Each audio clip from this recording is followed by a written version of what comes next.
Здравствуйте, уважаемые друзья! В эфире очередной выпуск программы «Неудобная студия». Тема нашей программы – система образования. Как, где и чему учат наших детей. Сегодняшние наши эксперты: Ирина Султановна Азимова, министр образования и науки нашей республики; Батрас Качмазов, председатель общественной организации Союза молодежи Республики Северная Осетия-Алания; и моя коллега Елена Габозова, шеф-редактор портала «15-й регион». Ирина Султановна, с чего начнем? Может, с дошкольного образования? Вот от притчи во языцах уже сколько там не хватает мест в детских садах. Понятная история, когда в 90-е годы вдруг кому-то показалось, что уже народ не способен к деторождению, и детские сады пораздавали разным, скажем так, коммерсантам. Естественно, сейчас демография такая, что не хватает. Естественно, и слава богу, что у нас такая демография, и слава богу, что есть необходимость строить детские сады. И мы... Хорошая фраза, вот это мне нравится. Да. Хорошо, что есть необходимость строить детские сады. Да, и мы эту работу проводим. Я хочу сказать, что этот вопрос находится на личном контроле у главы республики. Все знают, что в 2017 году началось строительство 4 дошкольных образовательных организаций. Причем, строя детские сады, мы решаем на самом деле 2 проблемы. Одна проблема – это обеспечение доступности, вторая проблема – замена зданий с высоким уровнем износа, потому что для нас это достаточно остро стоящая проблема, как и в дошкольном образовании, так и в общем образовании. И, конечно, мы параллельно должны обе проблемы решать. В Беслане 2 детских сада, в поселке Советском детский сад и в городе Алагире детский сад строится. По программе «Сейсмика» в этом году началось строительство детского сада в городе Владикавказе на 280 мест. Кроме того, подписано распоряжение правительства Российской Федерации. Это распоряжение, значит, было подписано по итогам рабочих визитов, рабочих встреч, работы главы республики с заместителем председателя правительства Козаком. И это распоряжение тоже предусматривает строительство детских садов. Причем у нас в республике ощущается нехватка не только в тех населенных пунктах и в тех муниципалитетах, где выросла рождаемость. Здесь нужно говорить еще и об очень остро стоящей проблеме населенных пунктов, где вообще никогда не было детских садов. У нас на учете состоит больше 14 тысяч детей. При этом мы разделяем 2 понятия – учет и очередность. Учет – это заявление родителей и, значит, пожелание родителя, что когда-то он захочет, чтобы его ребенок в каком-то возрасте в детский сад зашел и начал получать дошкольное образование. Очередность – это уже с конкретными датами, которые определяют родители, когда они желают, чтобы их ребенок зашел в образовательную организацию и стал получать дошкольное образование. Вот на учете у нас больше 14 тысяч, а в очереди у нас 4700.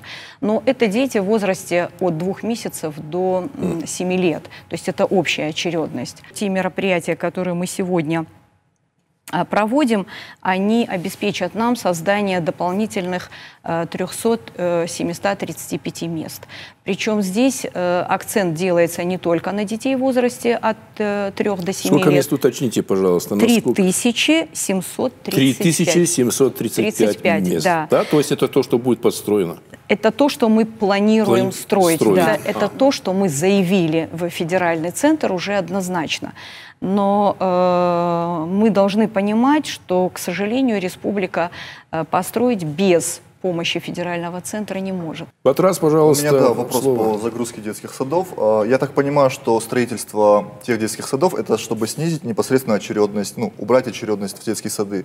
А что тогда делать с детскими садами, в которых уже загрузка превышает норму в 2 раза?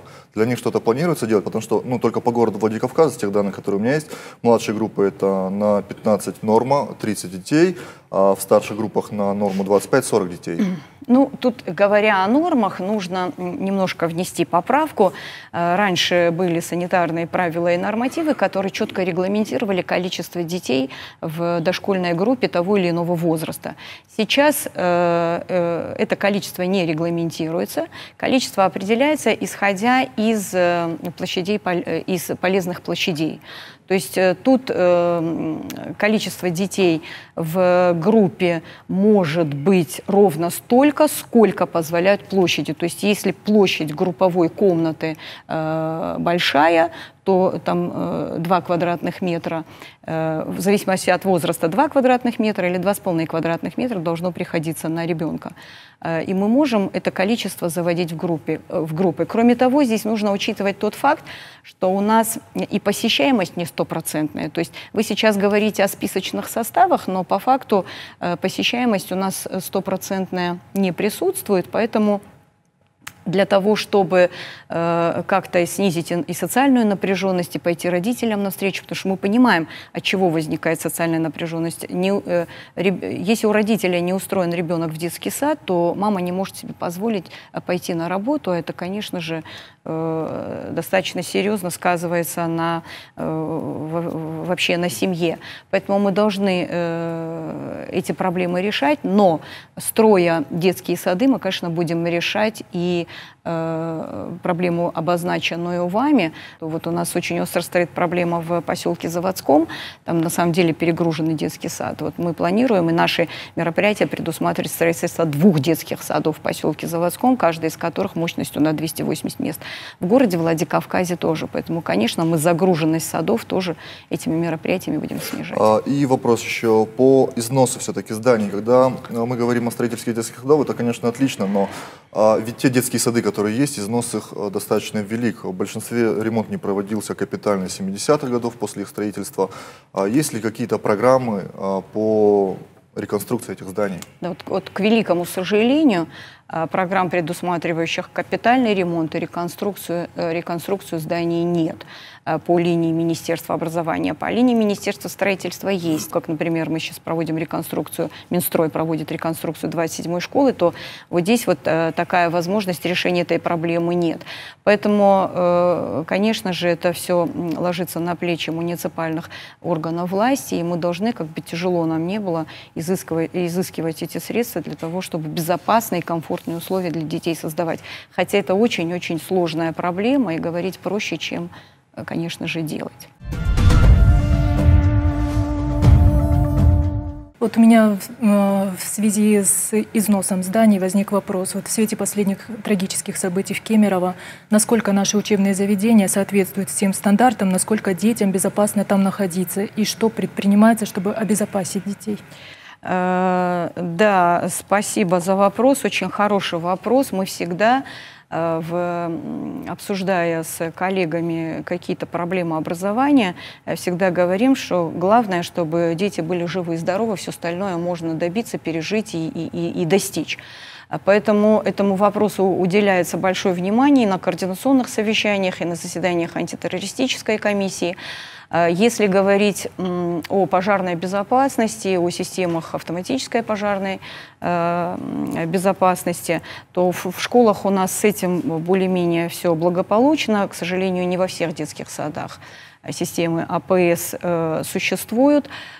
Если говорить об антитеррористической защищенности, то мы сейчас ведем целенаправленную работу по оборудованию камерами видеонаблюдения, тревожными кнопками. Но я хочу сказать, что за последний год достаточно серьезные позитивные изменения в этом направлении есть. Но мы продолжаем, в том числе физическая охрана, потому что они тоже могут способствовать тому, чтобы своевременно, в случае, не дай бог, необходимости эвакуировать детей и взрослых. Причем сейчас Министерство образования России пытается через правительство Российской Федерации утвердить программу по укреплению, по обеспечению безопасности в образовательных организациях, понятное дело, в том числе через финансирование этих мероприятий. По поводу безопасности, да, вопрос дополнительный хотелось бы еще задать.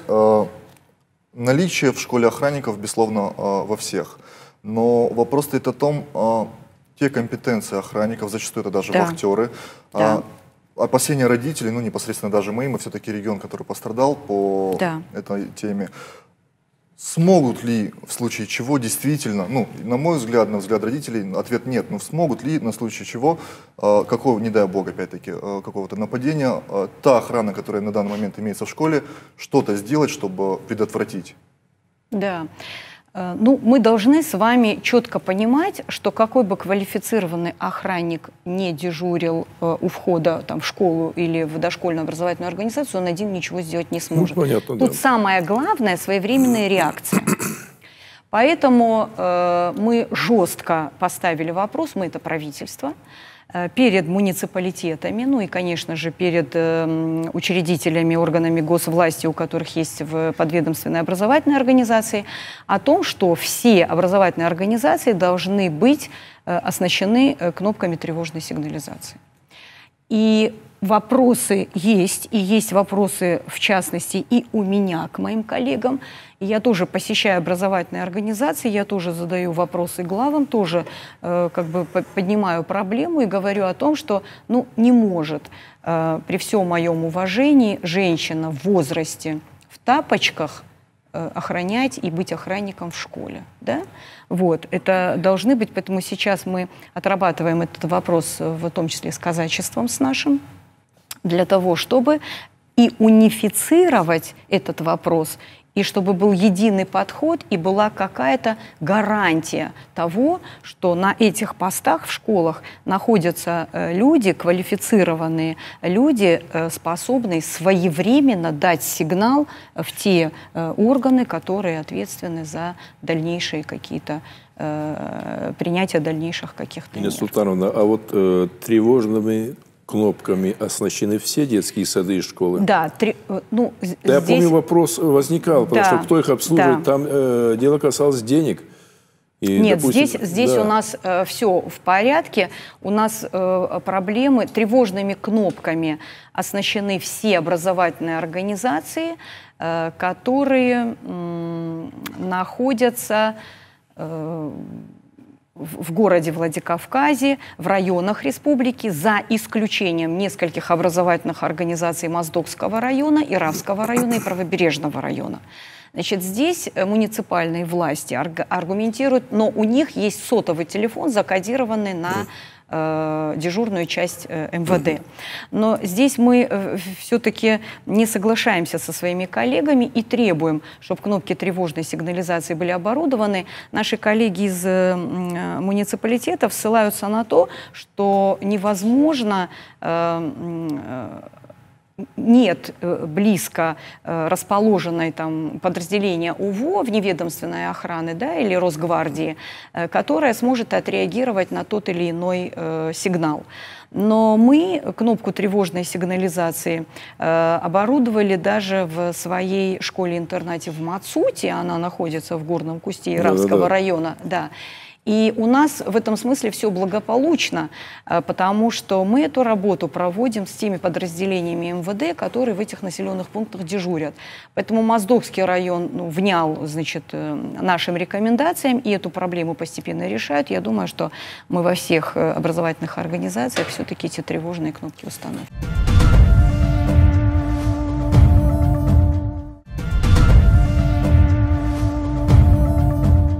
Инна Султановна, теперь перейдем к самому образованию. Ну, начнем опять с детских дошкольных образовательных учреждений.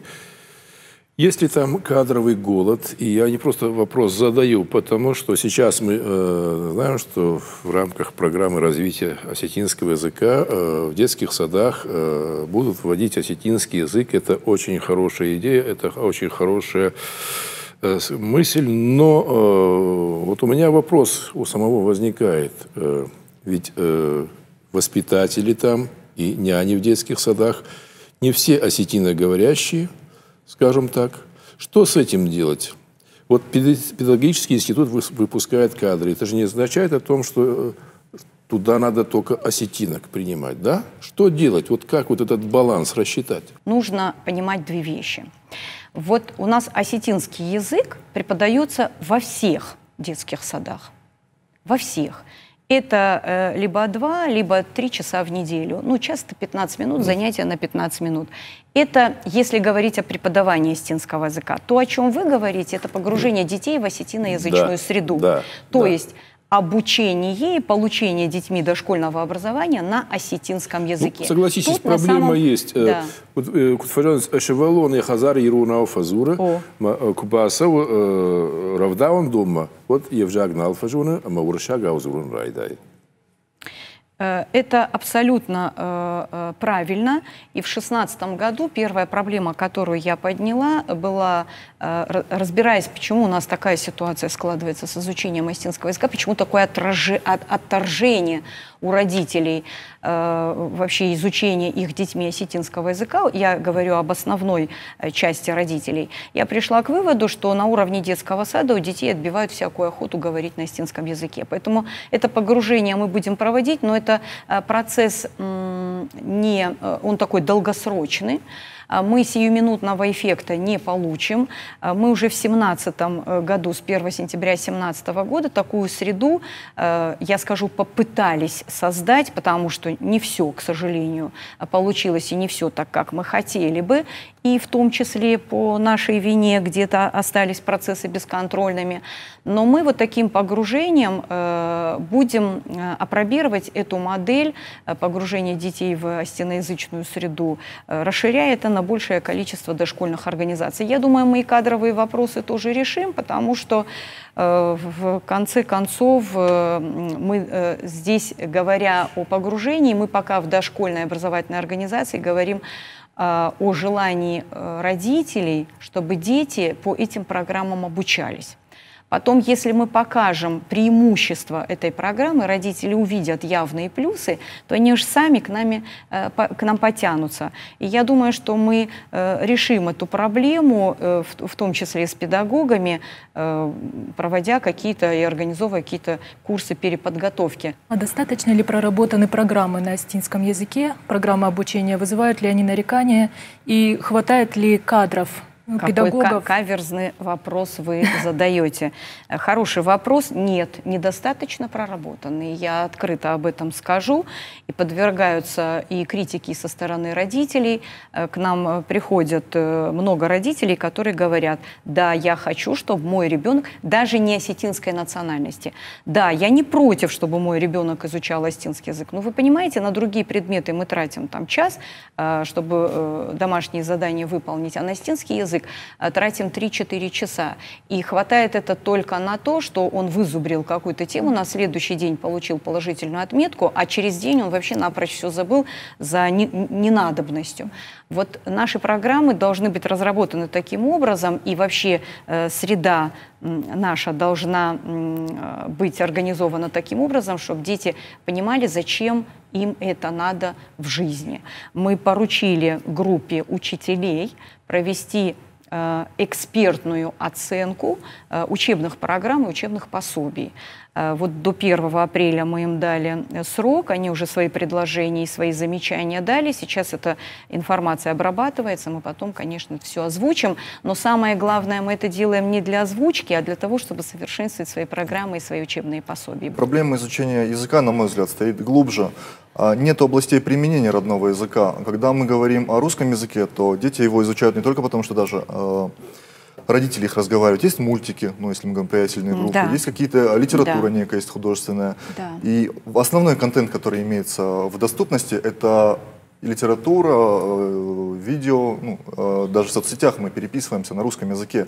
Есть ли программа, может быть, или планируется ли внедрение неких программ по стимулированию изучения языка? Возможно, это будут некие мультфильмы детские, которые будут переводиться на осетинский язык. И чтобы это было, имеется в виду, не разово, не 1-2 мультика, а системная работа для того, чтобы стимулировать изучение детьми родного языка.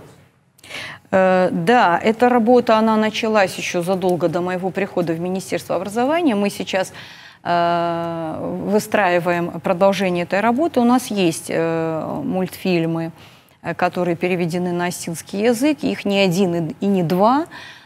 Их достаточное количество, мы дальше эту работу проводим, но здесь нужно говорить еще о том, что мы не просто учим осетинские слова, осетинские фразы и учим детей понимать осетинские слова, осетинские фразы. Мы, изучая осетинский язык, осетинскую литературу, должны детей погружать в культуру осетинскую. Поэтому вот здесь мы обсуждали с главой тоже, и он давал соответствующие поручения. Но пока у нас не очень как бы активно эта работа ведется, хотя она необходимая, что мы должны создавать, не просто переводить, а создавать осетинские мультфильмы, в том числе основанные на осетинской культуре.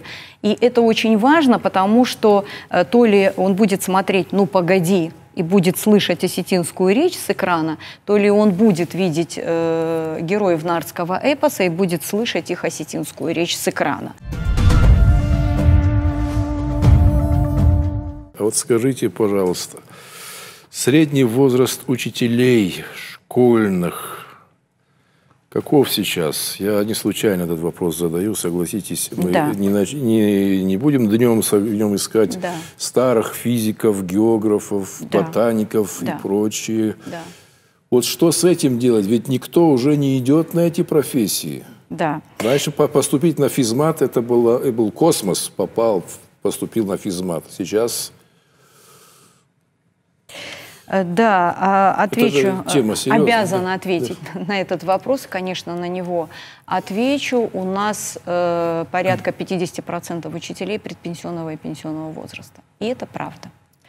Если говорить о среднем возрасте учителей, мы вот месяц назад завершили мониторинг качества преподавания отдельных учебных предметов. Это физика, математика, история обществознания, русский язык, литература, биология.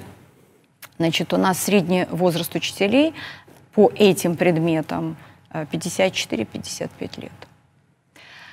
Это серьезная проблема, но, знаете, я тоже когда-то рассуждала так и говорила: дети не хотят идти на педагогические специальности, дети не хотят идти в школу. Да, это тоже имеет место быть, но, к счастью, не все так плохо. Мы забыли в период перестроечный, а потом как по инерции, по плохой инерции шли, и забыли совершенно о профориентационной работе. Вот мы много сейчас говорим о том, что нужно вести профориентационную работу, поэтому на уровне министерства мы как бы сделали вывод, что кто должен проводить профориентацию, кто в первую очередь должен проводить профориентацию с детьми по педагогическим специальностям. Я решила, что должны быть мы, педагоги, сама поехала по районам республики, встречалась с успешными учениками 9, 10, 11 классов. Ну, 11 это уже поздновато, я это понимала. Но я хотела хотя бы увидеть, кто-то собирается на педспециальность или нет. Почему успешных? Потому что не может плохой ученик, недобросовестный, стать хорошим учителем. Это мое глубокое убеждение. Да. Здесь еще проблема такая, что у нас в Северо-Осетинском госуниверситете тоже в какое-то время на педагогические специальности не готовили специалистов. Я встречалась и со студентами, у нас большие проблемы с математикой, с физикой, открытые достаточно много вакансий. И что было совершенно для меня неожиданным, с английским языком. Поэтому встречалась со студентами-магистрантами и бакалаврами последних курсов этих факультетов. И, к счастью, есть дети, которые хотят идти в школу. Но здесь другая проблема. Я уже озвучивала ее в учительской среде и среди коллег начальников управления образования. Когда молодой учитель приходит в школу, то школа отбивает у него всякую охоту работать в ней. Я, знаете, всегда говорю, что меня... учителем сделал не университет. Я всегда говорила, что я очень люблю и благодарна своему университету, но когда я пришла в школу, я понимала, что я никакой не учитель математики. Из меня учителя математики сделала школа и тот заместитель директора по учебно-воспитательной работе, который эту работу курировал. Она сделала из меня учителя математики. И те коллеги, которые рядом со мной в других классах работали, звали меня на свои уроки, приходили на мои уроки и показывали, как надо преподавать.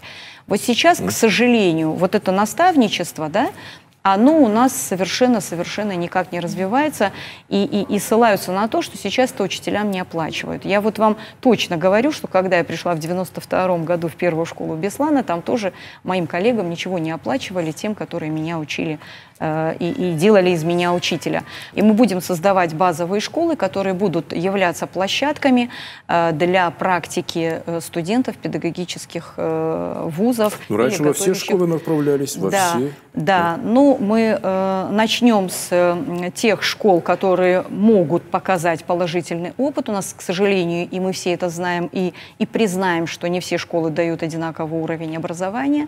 Это тому свидетельство и какая-то перегруженность отдельных школ. Ну, это тоже неоднозначно, конечно, и не прямо пропорционально, не всегда прямо пропорционально. Но мы эту работу тоже будем проводить, чтобы поддерживать молодых педагогов, ну, в их траектории. У меня вопрос, движения. да, по преподавательскому составу. Я перед программой побеседовал с некоторыми родителями, и они мне заявляют следующее, что в школах есть ряд преподавателей, которые, ну, объективно говоря, плохие специалисты. Да. Но при этом от них школа не может избавиться, потому что нету кадров, которыми заменить можно было бы этих преподавателей. Мы, получается, действительно держим в школах плохих преподавателей?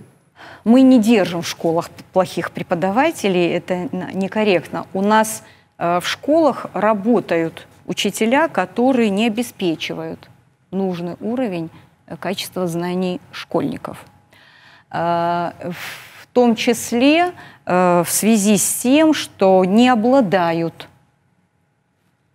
теми квалификациями, которые необходимы для преподавания. Ирина Султановна сказала то же самое. Но я бы, перефразировав слова Иосифа Виссарионовича, других преподавателей у нас просто сейчас, к сожалению, нет.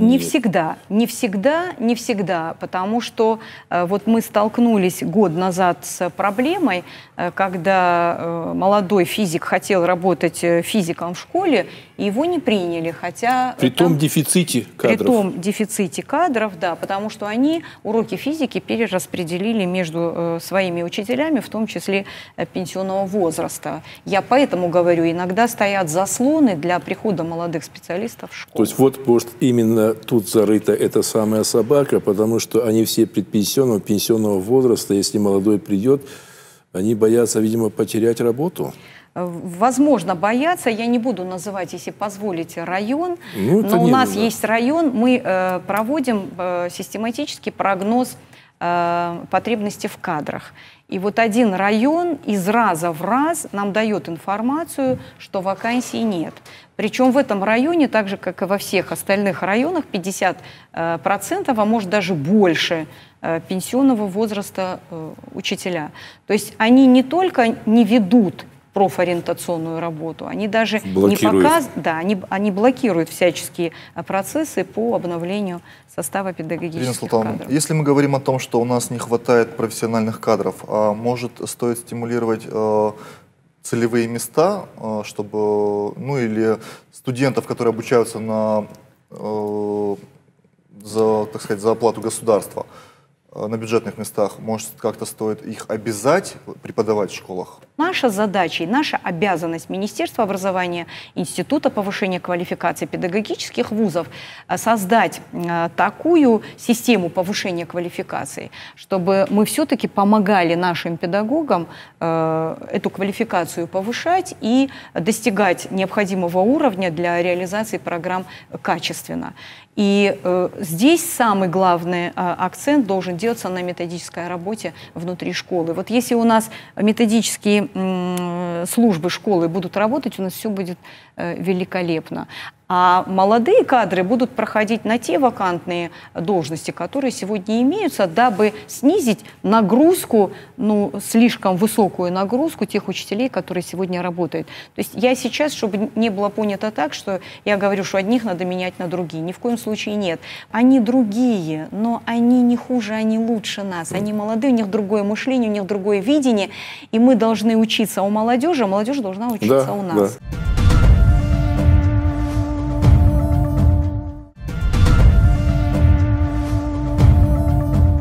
Насколько мне известно, у нас еще есть такая проблема, что не всем специальностям мы обучаем в вузах, да? Не всех преподавателей мы готовим. И второй вопрос, не хочется обойти стороной, как обстоят дела в Моздокском районе. в плане обучения, с комплектацией кадров, вообще вот образование в Моздокском районе? Ну, в Моздокском районе наиболее остро стоящая проблема по кадрам была это по учителям астинского языка, астинской литературе. По всем остальным предметам там приблизительно такая же ситуация, как и А там востребованность есть в учителях осетинского языка вообще? По количеству населения осетинского Если вы говорите населения. о желающих изучать осетинский язык, да, в Моздокском районе есть родители, которые изъявили желание, чтобы их дети изучали осетинский язык, и мы обязаны их это право обеспечить и эти программы реализовывать. Ну, Моздокский район, конечно, проблемнее из-за отдаленности, и здесь тоже мы даже на практику посылать студентов не так-то просто в тот же самый район. Да, на практику посылать сложно в том смысле, что они в день-два раза туда-обратно ездить не могут, но если предоставлять им возможность проживания, как раньше тоже по направлениям направляли, по распределению направляли в какие-то отдаленные школы, там тоже эту проблему можно решать. Но по поводу подготовки учителей, да, вы абсолютно правы, у нас не готовят географов, у нас не готовят учителей химии, учителей биологии. Но сейчас мы уже с Северо-Осетинским госуниверситетом тоже эту работу совместную проводим. Вы знаете, это на слуху. Мы проводим работу по передаче федеральной собственности Северо-Осетинского государственного педагогического института. И затем планируем, чтобы пединститут стал структурным подразделением, как пединститут Северо-Осетинского госуниверситета. Это все делается для того, чтобы и здесь готовить педагогические кадры по единым программам, да, чтобы не было те готовят хорошо, и те готовят плохо, посмотрите, какие мы, а посмотрите, какие они. По единым программам должны готовиться, и спрос должен быть с одной организацией. Вы готовите, где качество. Давайте-ка мы посмотрим, проанализируем и исправим ошибки, которые допускаем. Преподавательский состав заявляет о том, что у них остается очень мало времени непосредственно на преподавательскую деятельность, потому что они загружены некой побочной работой, документооборотом, который их сильно загружает. Если действительно со стороны министерства и контролирующих органов сильная загрузка документации, либо мы опять-таки говорим о том, что низкая квалификация кадров. Может быть, на уровне какой-то конкретной отдельно взятой школы или не отдельно взятой школы, может, во всех школах это есть, да? И директора, там, завучи, управленцы, они требуют бумажной отчетности от учителей. Но мы хотим знать об этих конкретных случаях. Вот мы проводим процедуры аттестации, и в процедурах мы уже, кроме заявления, никакую бумагу не принимаем. Нам нужен диск, на который будут закачаны все их электронные материалы, ресурсы, ссылки на их сайт, на котором эти материалы размещены, и нам больше от них ничего не надо. У нас во всех школах работает система «Дневник.ру», и мы из этой системы сами, у нас у отдела контроля и надзора есть доступ к этой системе, и в разрезе каждого ребенка в любой школе мы можем посмотреть его текущую успеваемость. Я запретила отделам министерства самостоятельно каждому запрашивать одну и ту же информацию и просто школы и управление образования загружать ненужной работой, да? Но если мои коллеги, управленцы на уровне муниципалитета или на уровне школы злоупотребляют всем этим, я готова это обсуждать, и я готова, если это моя вина, я открыто это признаю, и мы эту порочную практику прекратим. Вот касаемо злоупотребления, как у нас обстоят дела с поборами в школах, есть ли они у нас, и как это все контролируется, может, какие-то меры предпринимаются? С поборами в школах у нас эпопея продолжается. Мне кажется, что продолжается, потому что все равно какие-то звонки на горячую линию министерства поступают, но как только мы выступаем против поборов, мы очень жестко с этим боремся. И я своим коллегам, руководителям муниципальных органов, сказала, что не буду даже разбираться, если услышу, увольняйте руководителя.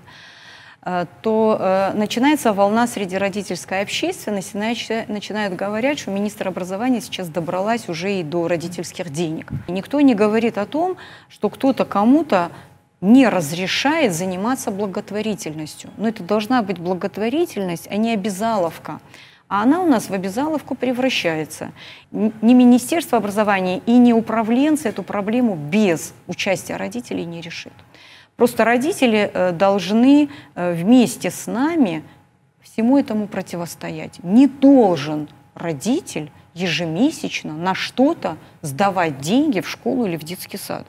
Если он хочет помочь школе или детскому саду, он перечисляет на лицевой счет образовательной организации, и уже образовательная организация в соответствии с законом на свое усмотрение расходует по целевому назначению эти деньги. Если где-то какого-то ребенка там ущемляют в правах из-за того, что родитель не сдал какие-то деньги, я готова сама лично этой проблемой заняться и сама лично эту проблему решить. Ирина Султановна, я по своему опыту знаю, что и Министерство образования, и Управление образования пытаются жестко пресекать такие моменты поборами, но ведь поборы возникают из необходимости все-таки учреждений оплаты каких-либо услуг или приобретения чего-либо. Ведется ли какая-то аналитика по тому, чего в школах все-таки не хватает, деньги-то на что-то собирают, и планируется ли Министерством образования компенсировать вот эти вот затраты? Деньги на что-то собирают, деньги собирают на все. Деньги собирают на моющие, деньги собирают там на тетради, деньги собирают на ремонты. Причем у нас есть ряд зафиксированных случаев, когда муниципалитетам деньги на ремонт собирались, а с родителей они все равно собирались. Понимаете, у нас с субвенцией, которую мы даем, она предусматривает, кроме заработной платы, фонда заработной платы, еще какую-то часть средств, так называемые учебные расходы. И эти учебные расходы тоже позволяют образовательной организации и заправлять эти картриджи, и там еще какие-то, и бумагу закупать, понимаете, для учебного процесса, еще какие-то мероприятия проводить. Но, тем не менее, злоупотребляют. Я понимаю, что там хочется дорогие занавески повесить, да? Не надо на это собирать деньги. Давайте говорить открыто. У нас есть очень много родителей, которые не всегда могут позволить себе купить конфету своему ребенку. Почему они должны даже 100 рублей сдавать в школу? Вот я это никогда не понимала, не понимаю и не буду понимать. Тем более, что у нас масса школ, абсолютное большинство, которые поборами не занимаются вообще. Они же выживают. Не могу не задать вопрос по ЕГЭ. Сейчас, разумеется, больше всех достается Министерству образования, когда начинается ЕГЭ, то, какие слухи ходили даже года 3-4 назад, что, как есть, для блатных делают отдельные, как говорят люди, их сленгом пользуюсь, отдельные кабинеты, дети богатых платят, и их детям ставят хорошие оценки по ЕГЭ. Все наши меры по объективному проведению процедуры единого госэкзамена направлены только на то, чтобы ребенок понимал, что, приходя на экзамен, он может рассчитывать только на свои собственные знания. И если дети это начнут сегодня понимать, сегодняшние первоклассники, второклассники, третьеклассники будут видеть, как их старшие братья, сестры, соседи, знакомые сдают экзамен в таких строгих условиях и могут рассчитывать только на себя, тогда они зададутся совершенно другой целью. Не искать, где можно купить наушник беспроводной, а где можно приобрести больше знаний, как больше этих знаний добыть. И от этого выиграет в первую очередь ребенок, во вторую очередь родитель, в третью очередь республика, и в четвертую вся Российская Федерация, и в пятую, наверное, вся Вселенная. Поэтому наша задача повернуть детей лицом к знаниям, а не лицом к каким-то махинациям. Ирина Султановна, два вопроса по поводу ЕГЭ. Первое.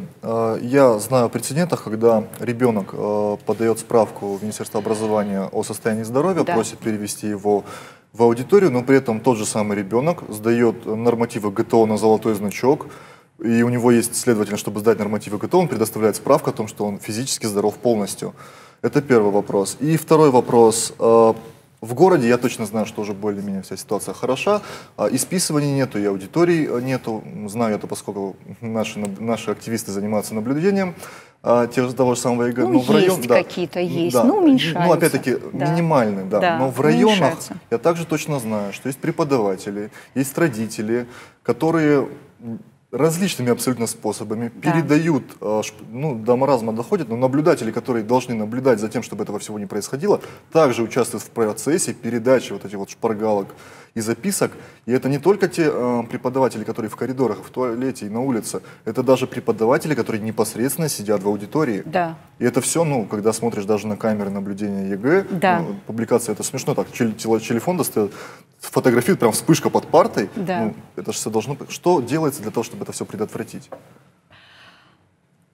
Для того, чтобы все это предотвратить, мы будем привлекать в качестве организаторов педагогов, которые работают в образовательных организациях других муниципалитетов, потому что людей тоже, наверное, можно понять. Можно требовать с людей работу, если ты им создаешь достаточно комфортные условия. И не любой, наверное, к сожалению, а может быть и не к сожалению, не любой может противостоять просьбам. Поэтому мы должны от этих просьб человека оградить, чтобы он мог с чистой... Он, может быть, и хочет, но не может. Вот я не могу опять не привести пример из своей практики, когда я работала директором школы. Значит, там незаслуженно ребенку поставили 5, и она стала претендентом на получение медали. Но при этом я видела предыдущие ее достижения, они были, с 3 на 4. И когда я на педагогическом совете, озвучила свою вот эту позицию открыто, учитель ко мне зашла после педсовета и сказала, как мне нравится, что все в это сказали. Я не смогла отказать в просьбе родителю, но я готова, я хочу, чтобы вы мне объявили выговор, я эту оценку исправлю, я хочу работать честно. Не все могут противостоять, поэтому мы такие условия должны им создавать, привлекая их в других пунктах, где они никого не знают и их никто не знает. По поводу детей, которые якобы с ограниченными возможностями здоровья, я буду вам очень благодарна, если вы нам приведете примеры. У нас на самом деле в республике такая проблема существовала, но я думаю, что мы очень хорошо отработали с Минздравом в прошлом году, в прошлой кампании ЕГЭ. И значительно у нас в 3,5 раза сократилось количество детей, которые в особых условиях, так называемых особых условиях, проходили государственную итоговую аттестацию, в частности ЕГЭ. Ирина Султановна, развеем миф или, наоборот, подтвердим, сдать ЕГЭ без помощи репетитора на хороший балл – это вот миф или реальность, как вы считаете? Программа школьная не только позволяет, а обязана обеспечить тот уровень образования, который позволяет ребенку сдать ЕГЭ на достаточно высокий балл. Я сейчас не говорю о 100 баллах по всем общеобразовательным предметам. Давайте мы вспомним нашу великую, извините за такое слово, может быть, чрезмерно высокопарная система советского образования. И даже в советские времена, чтобы поступить в ведущие вузы, там, московские из Санкт-Петербурга, должны были дети заниматься с репетиторами. То есть, конечно, в контрольно-измерительных материалах, там, по математике, по биологии, по химии, есть задания очень сложные, по которым учитель школьный не всегда может подготовить ребенка. Но чтобы получить 80-85 баллов на ЕГЭ по любому предмету, для этого все возможности у школы есть. Есть же такой механизм, это здравоохранение, это как? Врач выписывает лекарства, отправляет в определенную аптеку, потому что договоренность. Круговая порука. Да, и учителей тоже есть такая комбинация. Отправляет на репетиторство к своей знакомой учительнице, а та отправляет ко мне, допустим. чтобы зарабатывать деньги на репетиторстве. Что будем скрывать? Разве этого нет? Нет, это, конечно, есть. У нас есть еще худшие нарушения закона об образовании. У нас закон категорически запрещает заниматься дополнительно с детьми, если существует и присутствует конфликт интересов. Но у нас очень много учителей не только отправляют к своим знакомым, но занимаются дополнительно сами за оплату со своими же учениками, что является прямым нарушением закона. И, конечно, это нужно выявлять и пресекать. Но слишком далеко зашедший процесс, и сказать, сломать проще, чем это сделать. Поэтому, конечно, мы тоже с этим будем работать. Пожалуйста, Ирина Султановна, о чем мы вас еще не спросили, заключительное слово каждому участнику нашей программы. Пожалуйста, Ирина Султановна. Я бы хотела сказать, что мы должны и сейчас работаем над выстраиванием непрерывной системы образования. Не зря мы начали с дошкольного, но не перешли к профессиональному образованию. Это очень важно.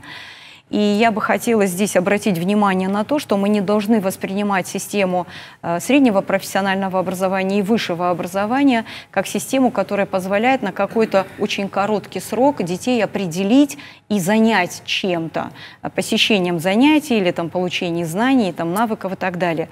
Мы должны рассматривать эту систему, и сейчас мы тоже начинаем эту работу и решать более глубокую социальную проблему.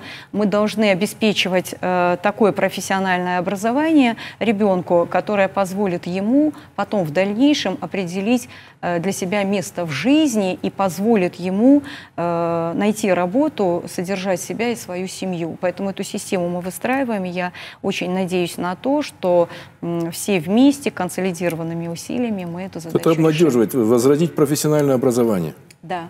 Да, качественное профессиональное образование и востребованное профессиональное образование. Пожалуйста. Я рассматриваю вопрос образования не только как проблемы Министерства образования, Управления образования, я еще рассматриваю проблему образования как со стороны родителей. Потому что я считаю, что нельзя 10 лет игнорировать образование ребенка, не проверять его домашние задания, не стимулировать его образовательный процесс, а потом в 2011 году вспоминать о том, что ой, есть же ЕГЭ, бежать нанимать репетиторов, тратить огромные деньги на это, ругать систему образования, не всегда, кстати, обоснованно. И обращение у меня больше, наверное, к родителям с просьбой все-таки с самого начала обучения обращать внимание на образовательный процесс своих детей, контролировать их исполнение домашних заданий, контролировать их обучение в школе и при этом требовать от учебных заведений той информации, которую до детей не доносят. Лена, пожалуйста. Ну, я считаю, что Ирине Султановне достался очень непростой фронт работы, очень объемный. Проблем там много, болевых точек много.